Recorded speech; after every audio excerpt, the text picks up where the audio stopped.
But yeah, I'm excited to play. I've had, I guess, about 4 weeks now since Solheim, and really have had 2 weeks to actually work on my golf game and be home for 2 weeks, which hasn't happened in a while. So I'm excited just to see where things are at, and definitely feel better about my game than I did, a month or two ago. So just excited to kind of just be able to focus on golf right now. How was that process going from captainship into trying to kind of bring back your game and now competing again? Yeah, I mean, playing after Solheim was not ideal.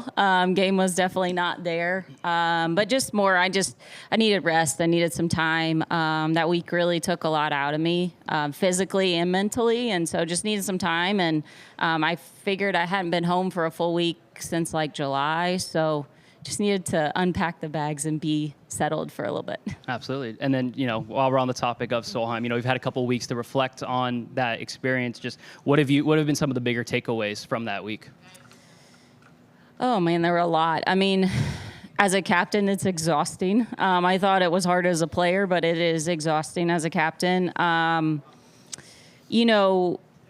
Thinking about how the girls played, the girls played amazing golf. I hate the finish. I hated how it finished because I felt like they played good enough to win, and I think they felt like they played good enough to win. But definitely kind of had some proud moments where, to see Angel win a couple weeks later after that, which it was such a big deal to her to get over that hump, and just to see, some of the girls come out of that playing really good golf it's kind of like a proud mom moment almost, of like, I wanted the girls to get something out of that week other than just go represent your country and play Solheim Cup. Like, I wanted them to actually learn something about themselves, learn something about their game that helps them going forward in their careers. And I felt like we did that. Yeah, absolutely. Now looking ahead to 2024, do you expect a lot of changes on your team and how you set that up? Yes and no. There's definitely some changes to be made. I think there are a lot of things we did that worked, but I think there's some things we still need to look at, like tinkering with. Team wise, I think the players themselves will be pretty similar. I think you could see 2 or 3 maybe shift around. And I want it to be competitive. I want that decision to be harder for me than it was this past time. And, just going to keep tracking the players, but things are definitely easier right now. Doing it for the second time, there's not as many calls going on right now, not as much planning because, most of that's already in place. Absolutely. And then last one for me before we open it up, just, you talk about balancing the captainship and playing. Just how much are you planning on playing next year? I'll still play as much as I can in the U.S. Probably not going to do the Asia stuff, the long travel, just being away from my daughter and my family. I can't do that like I used to. So that's going to change my schedule more than anything for next year. Absolutely. All right, we'll go ahead and open it up. Mm-hmm. Hi. So you were mentioning that you hated the ending. Are you actually going to start a campaign to try to create a playoff system, or do you feel like it should just stay the way it is? I feel like it should stay, unfortunately. Just now you have a precedent. There's history to it. I think it'd almost be kind of weird to change it. And I also think that's a lot on 1 or 2 players to make them go play some golf and decide this thing. Yes, it'd be unbelievable TV, but I think now you got to stick with history. And then on the subject of Lexi, who's just had this incredible turnaround, can you just give us some insight into what you saw early week in Spain that looked so different to prior weeks? It was pretty. I talked to Lexi in Cincinnati, and I told her that she was I was just going to play her in best ball. And I said, not because of how you're playing, but more, I want you to gain some confidence. And so I want you to be able to play your own golf ball, because I feel like alternate shot, it puts a lot of pressure on your game. And so told her that in Cincinnati, it would have been on Wednesday. And the kid just took it as motivation. I think there's other people would have taken it and been mad, and she's not going to play me. I'm only going to play 2 matches, been mad about it. But she took it as motivation and just worked on her game. And just the golf shots she was hitting, you saw something different with her driver. Her driver has kind of been her thing that hadn't been as good. And she's starting to hit driver more, which I think that's how Lexi's played her best golf. And so it was just, I didn't see her play a ton of golf early week. It was more what everybody else was telling me. And also we had statistics on how the strokes gained during their practice rounds, and her numbers were off the charts. And so just, you could see some confidence in her. Her teammates had confidence in her. It was, the girls were coming up to me and telling me how good she was playing. So it was just, I kept hearing it and I kept hearing it. And then finally on Thursday, I was like, we got to make a change. So it was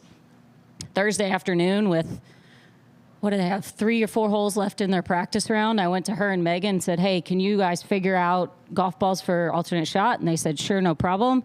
And by the time they got to 18, they said, we're good. And I said, okay, you guys are going out first tomorrow. And they said, okay.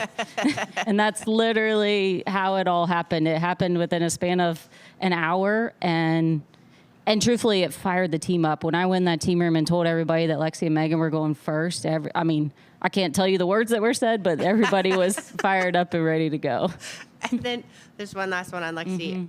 I don't know if you had a chance to watch her play at the Shriners at all on TV. You did. Yeah.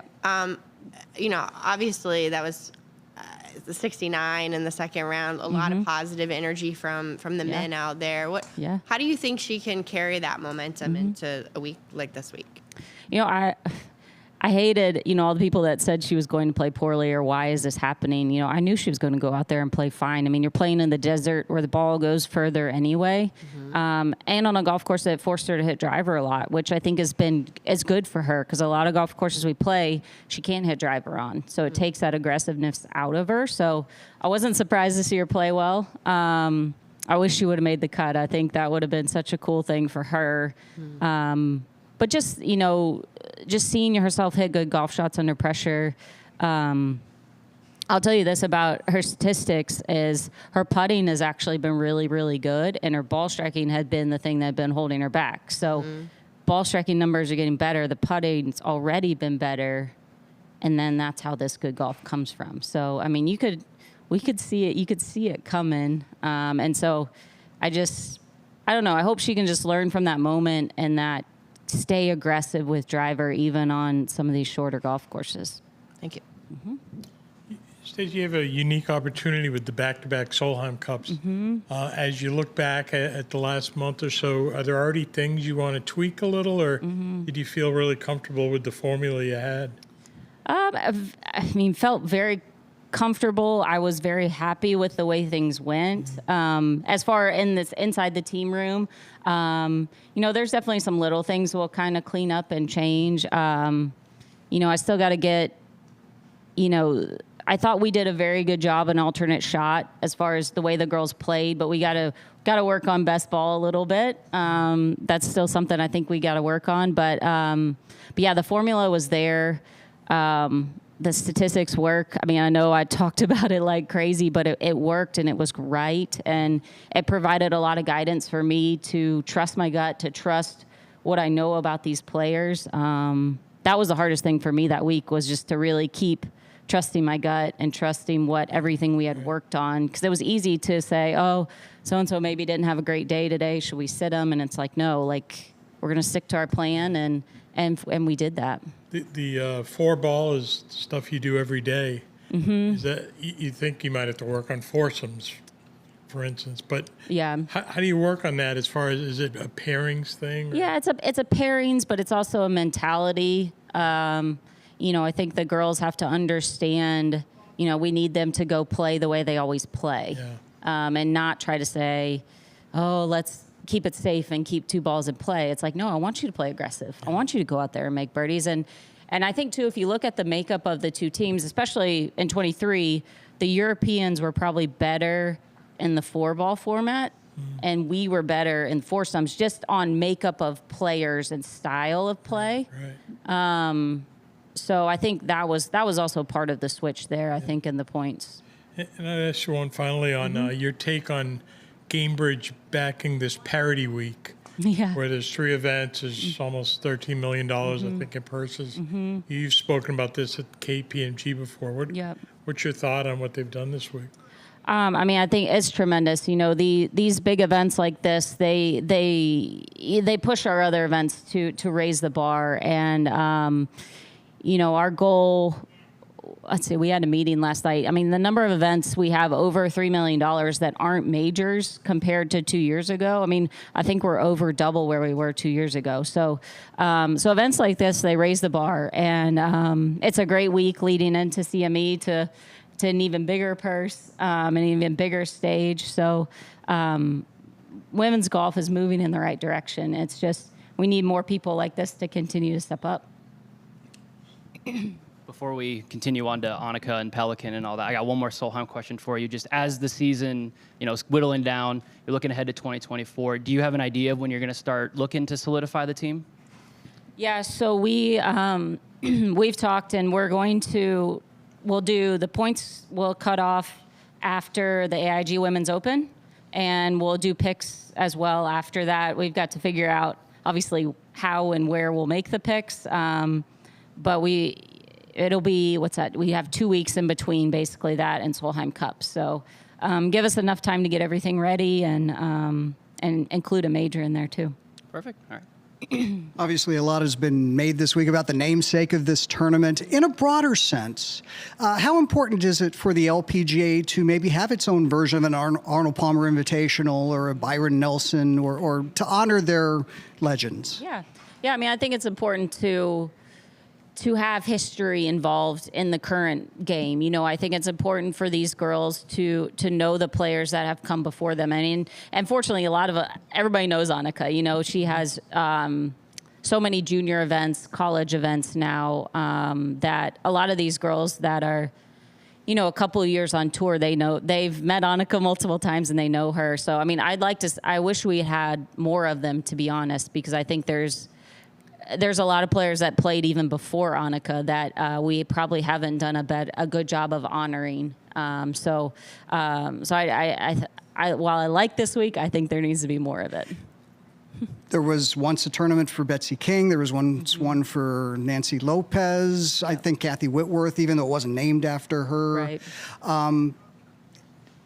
You mentioned kind of the generational thing, but in your mind, who, either before or after, might be a really good next candidate to have a tournament in honor of?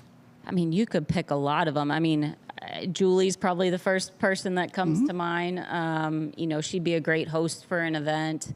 I think, Kathy was on that event in Dallas, but unfortunately I don't think we're going back there next year. So we're kind of losing that connection. I mean, you could think, any of them, and I think it's what the best part is, too, you get ANNIKA in front of these sponsors that they remember seeing ANNIKA play, right? So I think, that's an important part of it, too, is just being in front of the sponsors and the sponsor getting to understand the history of the game and where we've come from to where we are now and what we're trying to do and push women's golf forward. A lot of these women out here got an early exposure, as you mentioned, ANNIKA, through either her junior event or a college event. Who was the LPGA legend, perhaps, that you met first and maybe had a starstruck moment? For me, it was probably, she was still playing when I came on tour, but Kari, and I got to play a lot with Kari, she's a friend. I've gotten to know a lot of them pretty well, actually, that I could call right now and they'd answer. To Meg and to Beth and Betsy, Nancy, Judy. I mean, you can name a lot of them. And I went out of my way because I wanted to meet them. I wanted to know the history of the game. I wanted to see what made them successful, how they went about their business. I learned a lot just from playing practice rounds with Kari of how she went about her day. So there's just so much knowledge there that that I wish this current generation would think about taking more advantage of.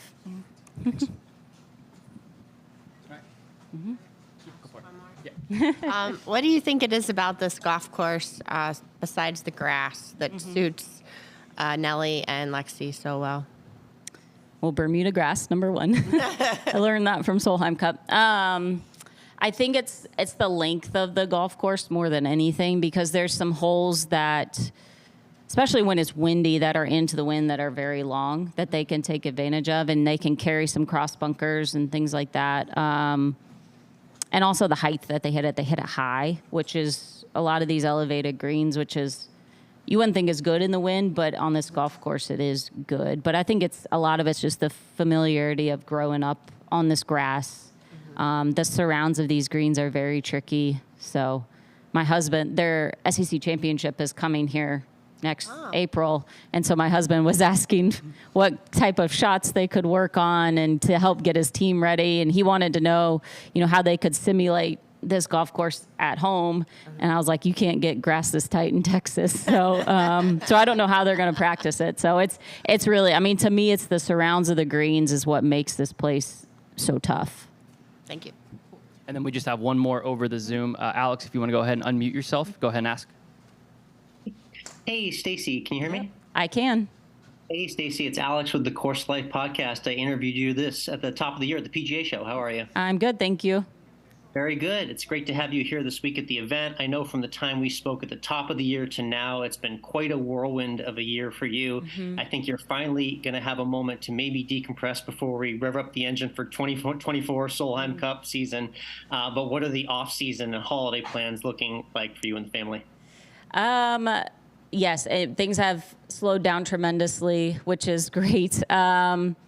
We will, we got a couple little trips planned, do a few things, and December is really going to be pretty light for me other than phone calls and trying to, plan some Solheim things. We'll be working on that through the off time. I'll be back. I'll play that first event in January and, really play as much as I can in the U.S. next year. Awesome. Thanks, Stacy. Thank you. And then Babs, last one. Just following, curious to get your thoughts on, does the goal remain to play on your own team next fall? Say that again, sorry. Does the goal remain to play on your own team? No. No. After experiencing Spain, I really don't think you can captain and play. Really? Yeah. There was one day of the entire week that I actually sat down and had lunch. Every other time it was my car driver, Megan, was just handing me half of a peanut butter sandwich. Eat, and it's just, those, as I think, and I wanted to be on the first tee for when all the players were going off. That was something that I had seen captains do in the past, and I thought that was important to be able to see everybody before they go off. And so because of that, those morning matches finish, and then there's basically probably about 20 or 30 minutes before those next matches are starting, and then you finish in the evening, and you've got an hour to get pairings in, right. And then they want you to do media, and then you come back, and all the team has now eaten dinner, and they want to go to bed, so you meet with the team, and then it's 9 or 9:30, and it's, I get to eat dinner now. So, and then practice days, we divided up practice a little bit where they could play more when they wanted to. So some played early, some played more like around noon. And so that just, which I think is great for them, it just made my day a lot longer. So there's definitely no way to captain and play. All right. Thank you for your time. Thank you. Thank you. All right. Yeah. Yep. So let's pull this back. Okay. Just use this? Yep. Okay. We're just getting audio. Okay. Good luck this week. Okay. Thank you. Okay. Straight to camera, too. Goodness gracious.